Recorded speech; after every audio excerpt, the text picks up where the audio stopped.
Ассалаумалейкум ва рахматуллахи ва баракатух. Эсиңиздердеби? Могул бассейнге жаш кезиңиздерде түшүп, ошол мубакыт көргөнүңүздөр.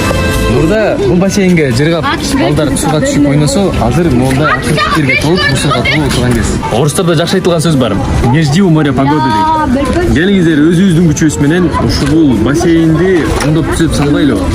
Тараза ТВ жана жаштар кеңешинин төрагасы мен Абылов Элнур жашынакай бир демилге көтөрүп чыгып атканбыз. Ушул бассейнди оңдоп түзүп, жаш балдарга колдонгонго жашынакай ушулай түзүп берели деген. Андыктан Бекташ көчөсүнүн тургундарынын жана Каракөй шаарынын тургундарынан бизди толтуруу колдоо күтөт.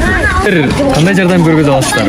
Бекташ көчөсүндө жашаган ар бир тургундарынан 100 сомдон 200 сомго жана ким көңүлүнөн чыгарып бере алса, ошол акчага чогултуп, ушундай оңой түзөлүү иштерин кылайлы деген оюбуз бар эле. Бардык отчетторду биз Тараза ТВсине чыгарып турабыз. Ал жерден көрө алсаңыздар болот. Кандай иштер кылынмакчы? Кафелдерин жаңылайбыз. Сантехникасын улайбыз. Бул жерге чашка коябыз жана скамейка коюп, жанына мусорный урналарды орнотмокчубуз. Оңдоо түзөө иштерин биздин өзүбүздүн балдарыбыз кылып бермекчи.